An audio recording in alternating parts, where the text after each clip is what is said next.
Assalomu alaykum. Ijtimoiy tarmoqlar va Telegram kanallarda qandli diabetni go'yoki butunlay davolaydigan mo'jizaviy vositalar reklamasi tobora aylanmoqda.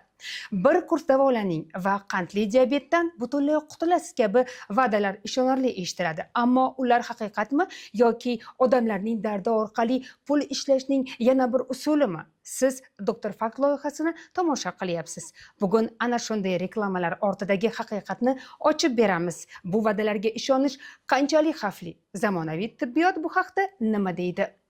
Bugun aynan qandli diabet kasalligini davolashga qurilgan firibgarlik sxemalarining biri haqida suhbatlashamiz. Bu reklamalar qanday ishlaydi? Nima uchun odamlar ularga ishonib qoladi? Va eng muhimi, bunday mo'jizaviy davolar qanday xavf tug'dirishi mumkin?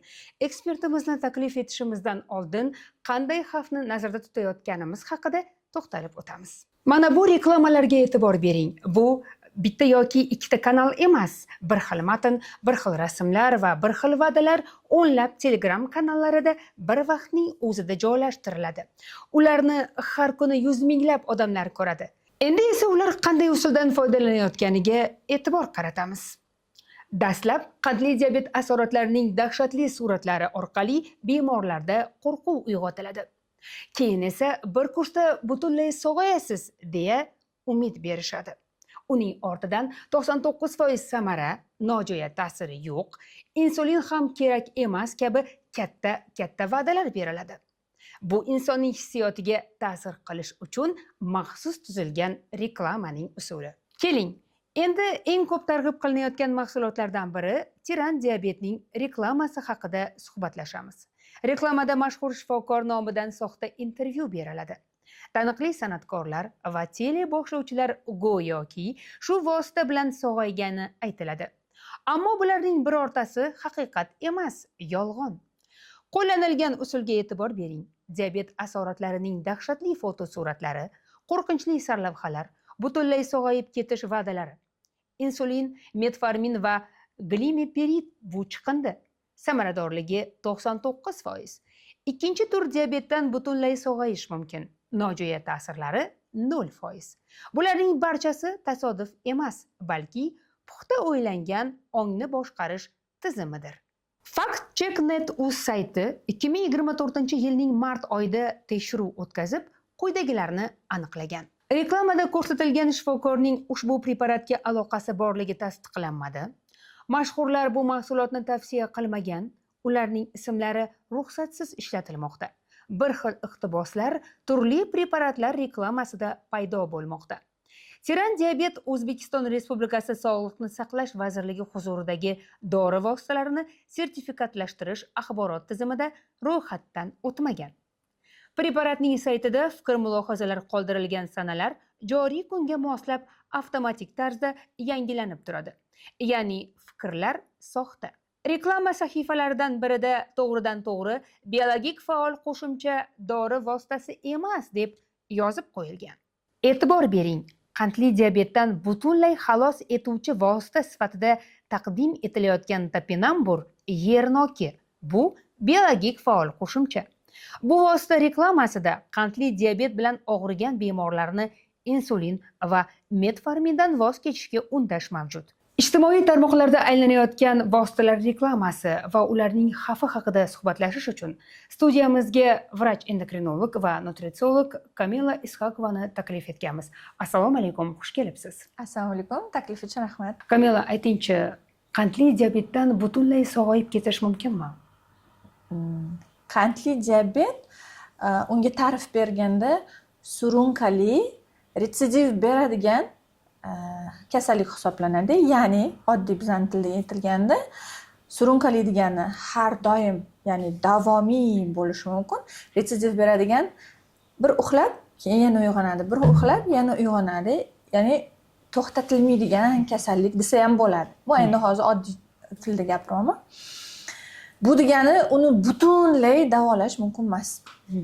Endi u qaysi turiga ham bog'liq bo'ladi. Masalan, ikkinchi turini oladigan bo'lsak, uni uzoq remissiyaga, uxlatib qo'yish davriga olib qo'yishimiz mumkin. Bu o'sha har bir bemor o'ziga bog'liq bo'ladi. Lekin birinchi tur diabetda hali butkul davolaydigan usuli hali chiqmadi. Demak, bu usulni o'zi yo'q demoqchisiz. Yo'q. Chunki mana reklamalarda ko'p ko'ramiz. Butunlay sog'ayib ketasiz, butunlay xalos bo'lasiz. Mana shu vositani iching, qabul qiling va mana shunday reklamalarni ko'p ko'ramiz. Siz ham mana shunday reklamalarning guvohi bo'lasizmi? Yaxshi mahsulot hech qachon reklamaga muhtoj emas. Agar mana shu qandli diabetni butkul davolaydigan mahsulot, dori, usul chiqqanida o'sha insonga Nobel mukofoti berilgan bo'lardi va hozirgi ko'p firmalarni biznesi to'xtab qolgan bo'lardi. Chunki aynan qandli diabetni davolash uchun ishlab chiqariladigan juda ham katta dori kompaniyalari bor. O'sha hattoki hozirgi masalan ozish uchun ishlatiladigan ukollar borda, inyeksiyalar. Mana ularni ham asli qandli diabetni davolash uchun ishlab chiqarilganda, qarashsa asorati ozish uchun. Ularga bu ikkilamchi foyda berdi. Ya'ni ular bitta quyonni uraman deb ikkita quyonni urishdi-da. Ham ozish, ham qandli diabet. Lekin aslida qandli diabet bilan o'sha semizlik bular birga yuradigan xastaliklar hisoblanadi. Tiran diabet preparatining reklamalarida insulin va metformin chiqindi deb ataladi.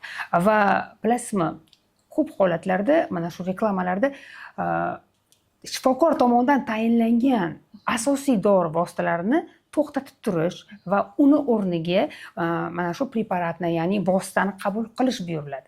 Agar bemor shunday yo'l tutsa, bu qanday oqibatlarga olib keladi? To'g'risi, men shuni o'zim shaxsan o'qiganimda shokka tushdim. Chunki metformin ham, insulin ham bu shunaqa dori vositalariki, ular masalan 5 yil oldin, 10 yil oldin paydo bo'lgan dori vositalar emasda.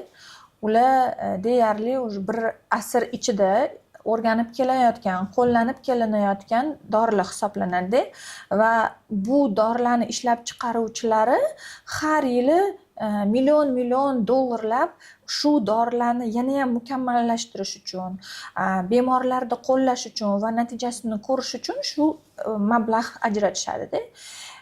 Va agar bu haqiqatan o'sha chiqindiga tenglashtirsa, bu odamlar, bu kompaniyalar shunaqa ish qilishmasdi-da. Ya'ni aytmoqchimanki, hozir mana shu kamida mana O'zbekistonda 40 yil, 50 yil ichida ishlatiladigan dori chiqindi ekanda, mana 1 oy oldin yoki 1 yil oldin chiqqan qandaydir noma'lum vosita bu butun kasallikni davolaydi, butkul davolaydi deyish umuman noto'g'ri va nonsens-da, mumkin emas shunaqa deyish.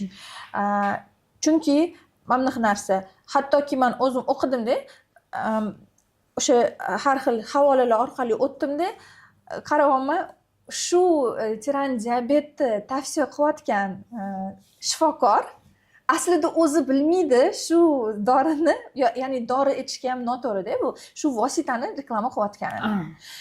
Mana tiran diabet agar aslida oladigan bo'lsak, masalan, qandli diabetni davolash uchun endokrinolog tomonidan tavsiya qilinyapti. To'g'rimi?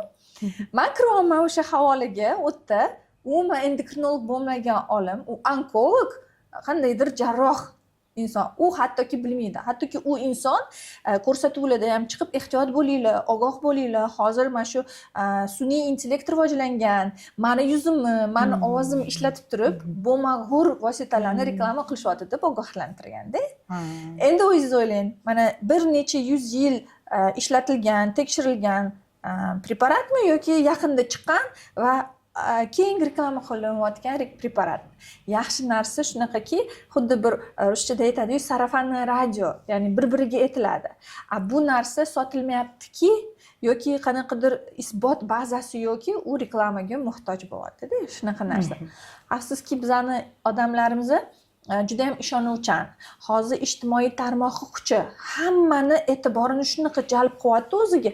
Odam boshqa narsa haqida o'ylamayapti. Endi qarang, ana o'sha inson qandli diabet tashxisi qo'yildi, bo'ldi, u uchun bu stress, bu shokka tushadi-da, hayotim tugadi deb o'ylaydi. Vaholanki qandli diabet bu hayot tugashi emas, bu hayot tarzini o'zgartirish. Chunki hattoki men hozir aytaman, bu kasallikda agar ikkinchi turi bo'lsa, oddiy dietani o'zida ham chiqsa bo'ladi-da. Yetarli.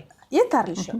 Aytmoqchi bo'lganim, ular qo'rqadi, chunki ularga shifokor yoki mutaxassis noto'g'ri tushuntirgan bo'ladi yoki yetarlicha vaqt ajratib ular bilan suhbat o'tkazmagan bo'ladi.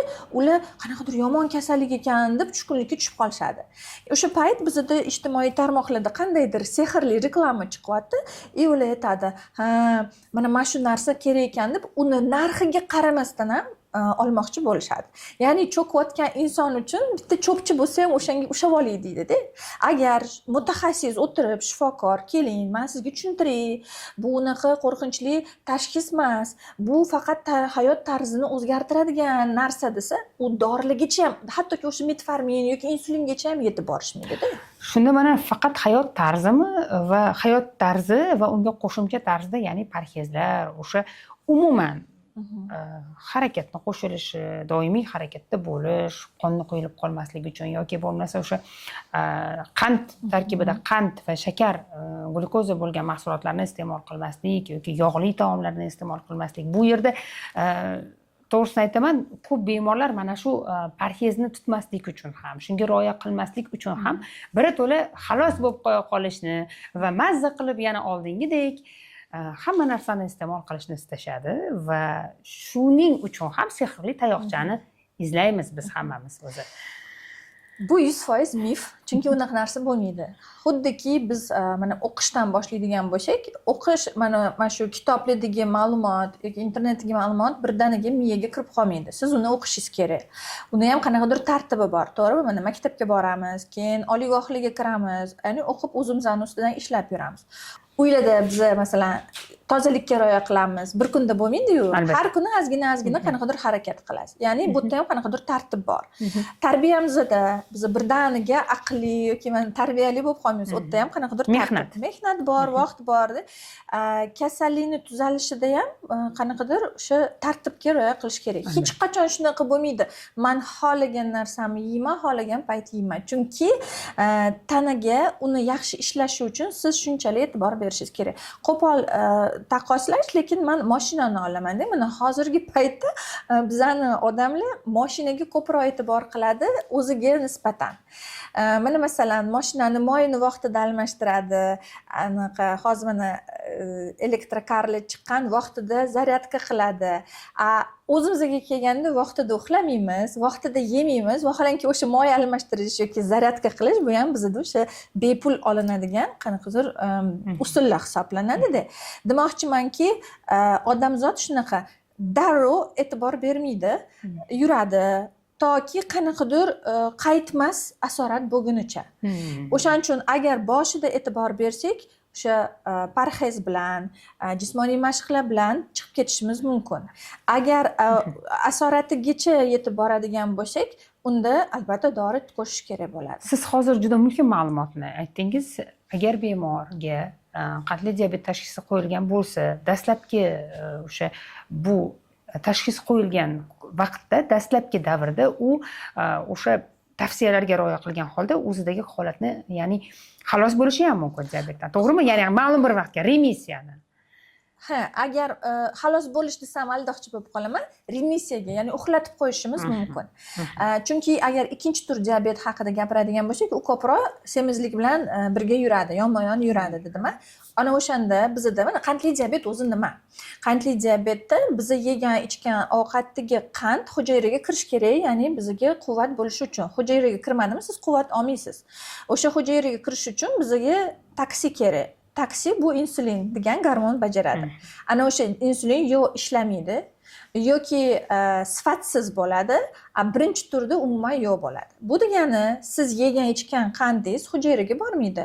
Hujayra aytadiki, men quvvat olmadim, demak men sifatli ishlamayman. Agar unga yetkazib bermasangiz o'sha narsani, demak u o'ladi. Va keyinchalik bizda qanaqadir o'sha asoratlari kelib chiqadi.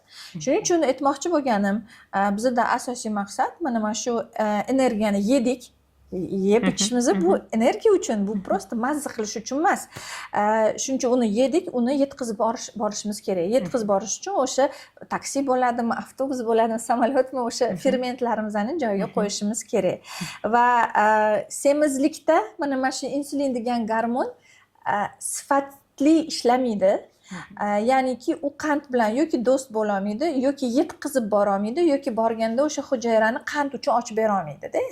Shuning uchun bizda shunaqa bo'ladiki, qandli diabet bo'ldi.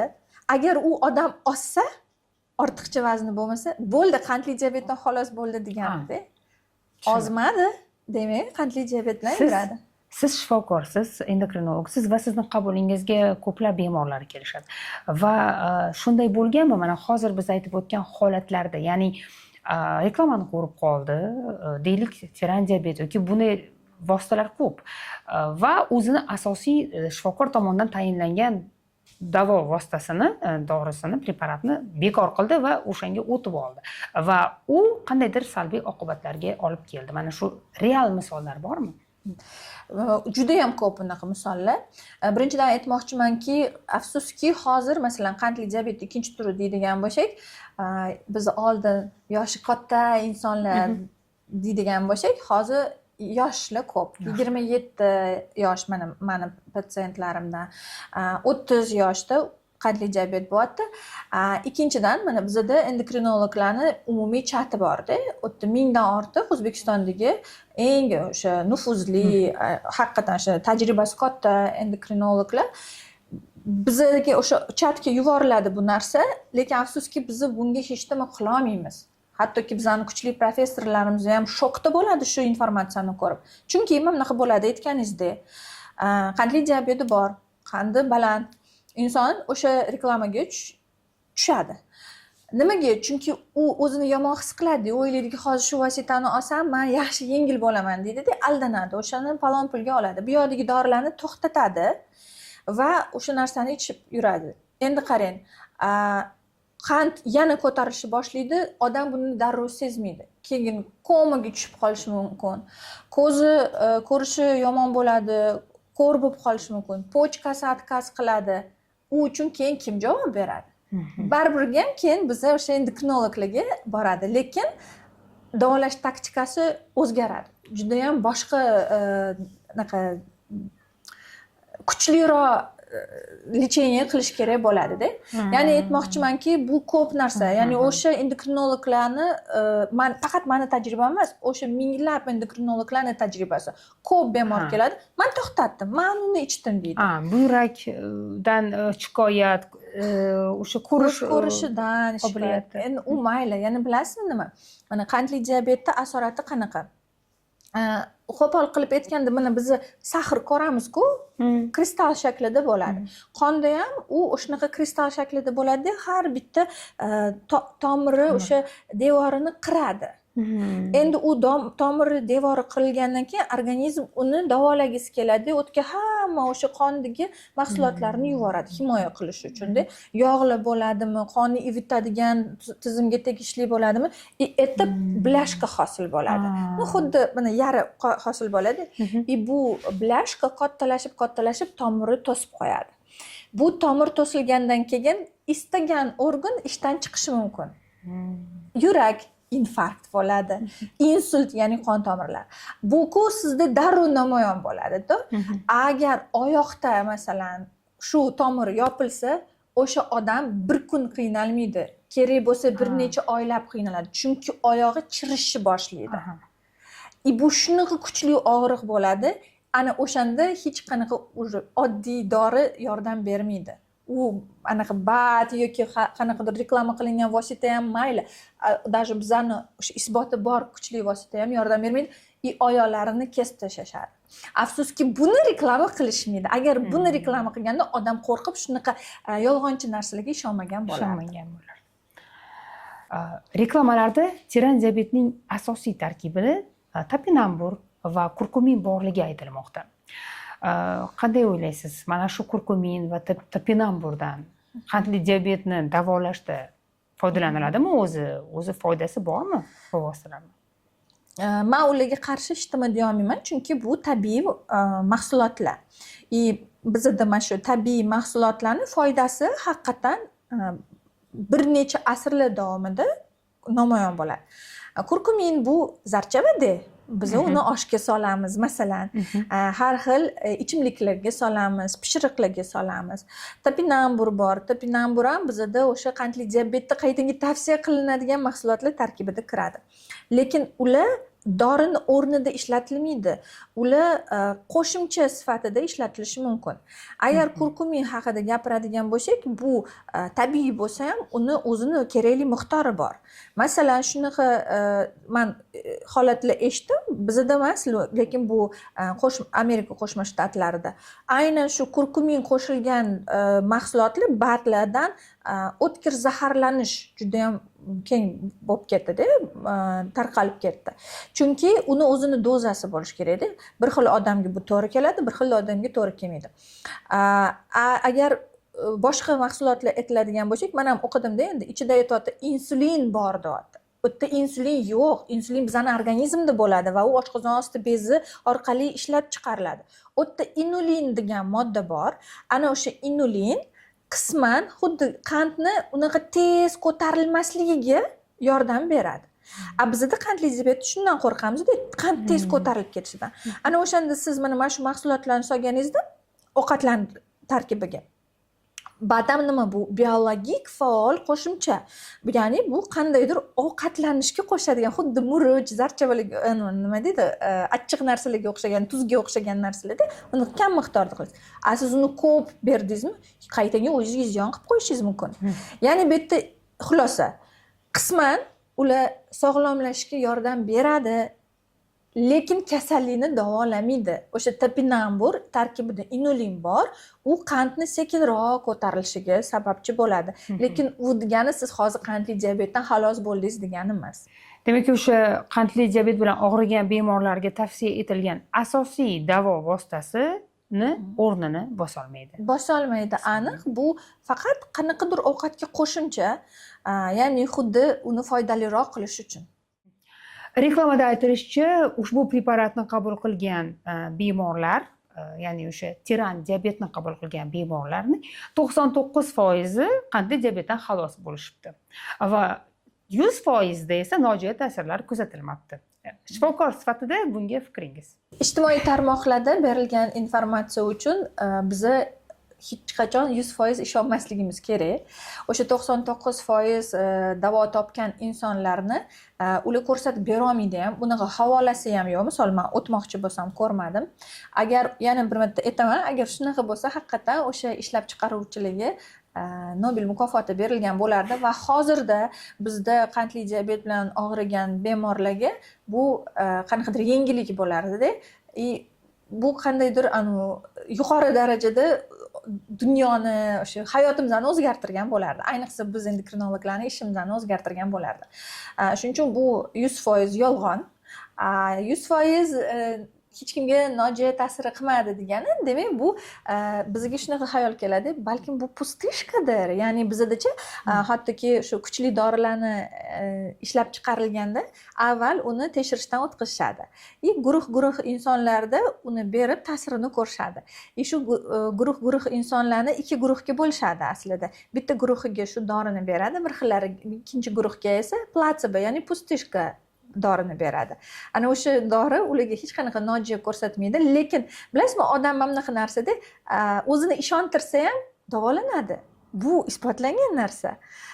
Ya'ni ixlos qiladi, yaxshi xayolda yuradi, bu ham 50% davoni anaqasida. Keyin ular aytadi, "Ha, biz mana shu dorini ichdik, aslida ichida pustishka bo'ladi, davo topdik" deydi. Shunaqa insonlar ham bor. Shuning uchun buni reklama qilib 100% yoki qanaqadir foizli berishganda bu yerda sekin o'ylanib ko'rish kerak, yolg'onga yaqinroq. Chunki odam sonini ko'rsatadi-da aslida. Chiroyli yolg'on. Chiroyli yolg'on. Biza ishongimiz keladigan chiroyli yolg'on. Biz o'tgan safargi ko'rsatuvlarimizda hattoki o'tli mahsulotlar, o'sha o'tdan tayyorlanganlarda, giyohlardan ham tayyorlangan mahsulotlarda ham hattoki nojo'ya ta'sirlar bo'ladi deb gapirgandik, to'g'rimi? Dorilar kirib kelayotganda bizda O'zbekistonda juda ham kuchli nazoratdan o'tiladi. Bat unaqa kuchli nazoratdan o'tmaydi. Xuddiki yeydigan mahsulotda bizda kelishadi-yu, unaqa kuchli tekshirmaydi-yu.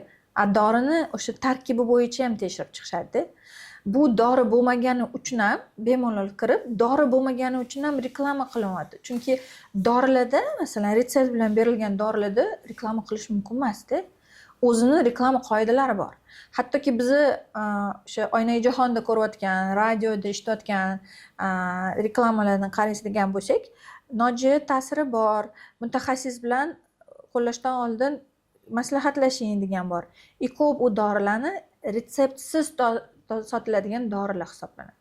Qandli diabetni davolaydigan dorilar ko'plari retsept bilan sotiladi. Shuning uchun ularni reklama qilish mumkin emas. Bu yerdan ham bilsa bo'ladiki, bu qanaqadir tarkibi maxfiy, ta'siri noma'lum bo'ladigan mahsulot. Sizning tajribangizdan kelib chiqsak, mana shunday reklamalarga, chiroyli uydirmalarga kimlar ishonishadi? Bunday shirin yolg'onga juda ham sodda, uyda o'tiradigan, shifokorga borishga erinadigan yoki qandaydir sabablar bilan bora olmaydigan va albatta qayerdir og'riydigan, qaysidir tanasi, organi og'riydigan inson bo'ladi. Chunki agar hech qayerimiz og'rimasa, biz bunaqa reklamaga ahamiyat ham bermaymiz. Ularda shu narsa bezovta qilyaptiki, ular qidiradi.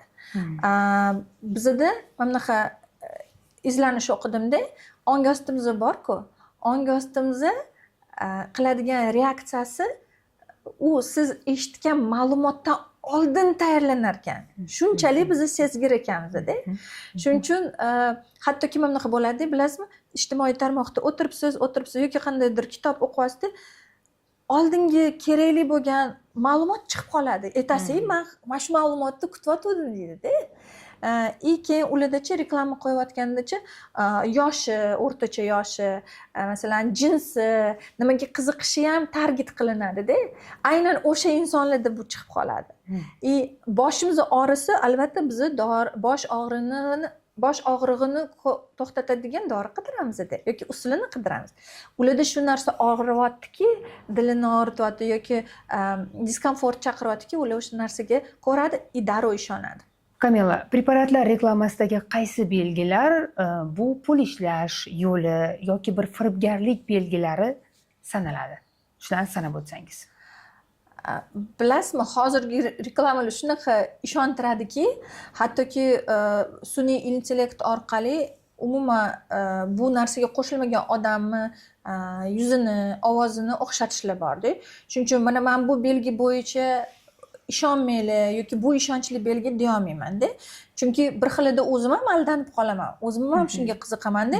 Darrov keyin ijtimoiy tarmoqlarda shu Googledan yoki mana GPT chat hozir chiqqanda so'rayman. Bu haqiqatmi deyman. Haqiqat bo'lsa menga havolasini bering deyman-da. Keyin yana bitta narsasi bor. Bu insonlar sizni raqamingizni olib, sizga bosim bilan telefon qiladi. Toki siz buni olmagunizcha telefon qiladi. Har xil sizga aksiyalar, pulida qanaqadir skidkalar taklif qiladi. Bu ham o'ylantirib qoladi-da bizani. Shu paytda o'ylanib qolish kerak. Agar bu yaxshi dori bo'lganda menga shunchalik har kuni telefon qilarmidi yoki menga shunaqa chegirmalar berarmidi deb o'ylantirib qo'yish kerak. Yana bitta narsa bor, mana shu narsani eshitdingiz, mana ogiz kelyapti. Hech bo'lmasa o'shani rasmini oling yoki nomini yozib olingda, yoningizda oilaviy poliklinika bor. Ana o'sha oilaviy poliklinikaga borsangiz, bepul sizni konsultatsiya qilishadi. Hech bo'lmasa ular bilan maslahatlashing. Mana shu narsa boribdi, chiqibdi. Mayli puliga ham ahamiyat bermayapsiz, lekin o'sha tarkibiga ahamiyat bering. Siz mutaxassis emassiz, lekin mutaxassisga olib kiring. Hech bo'lmasa mayli agar oilaviy poliklinikaga bormasangiz, har qadamingizda apteka bor. Aptekada ham yaxshi o'sha farmatsevt, provizorlar bo'ladi. Ular ham sizga tarkibini qarab beradi. Aldanib qolmang, chunki birinchidan sog'lig'ingiz ketadi, pulingiz ketadi, vaqtingiz ketadi. Keyin orqaga qaytmaydigan asoratlar bo'lishi mumkin.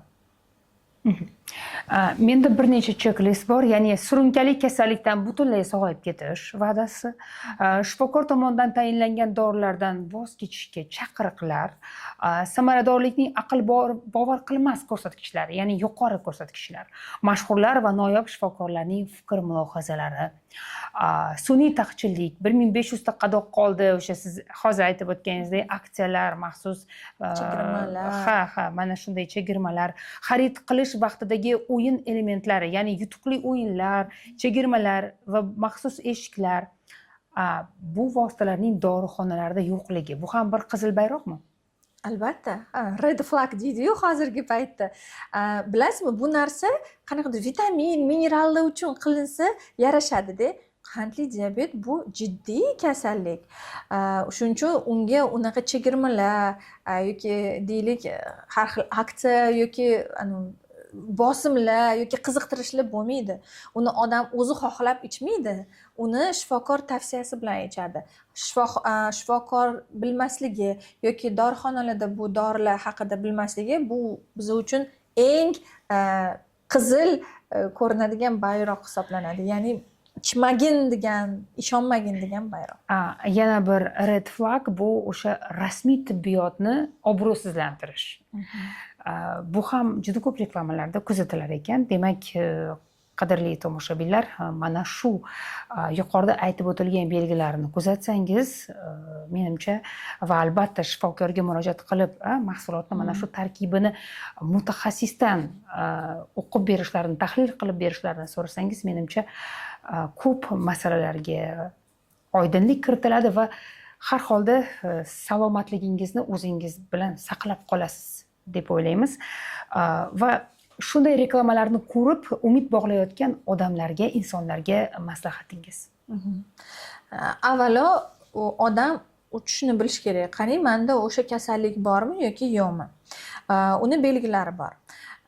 Masalan, ko'pchilik biladi, men chanqashni boshladim, og'zim quriyapti, hojatga tez-tez boryapman deydi-da, qandli diabetni belgiligini ular sezadi. Kattalarimiz, o'sha yosh kattalar biladi-da, qandli diabet emasmikan, sahrini tekshirib ko'r deyshadi. Lekin aslida o'sha inson borib qondagi qandni tekshirganida agar qand baland bo'lsa, bu degani bu kasallik 10 yil oldin, 5 yil oldin boshlangan degani. Shuning uchun birinchi avvalo biz buni oldini olishga harakat qilishimiz kerak. Ya'ni qachon sizda qorin aylanasi erkaklarda 90 sm-dan oshsa, ayollarda 80 sm-dan oshsa, bu birinchi belgi bo'ladi. Hozir men sog'lig'imga e'tibor berishim kerak degan narsa.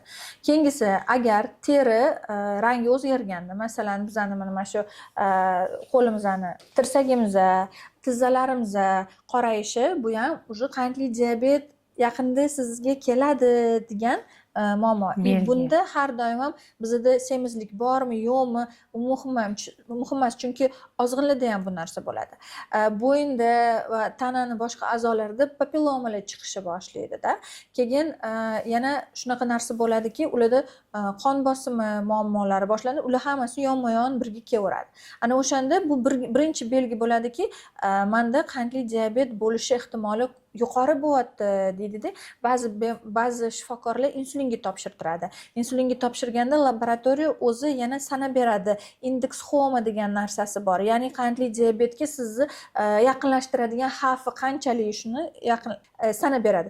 Masalan, siz analizni topshirdingiz, qondagi qand, glyukozani va insulinni.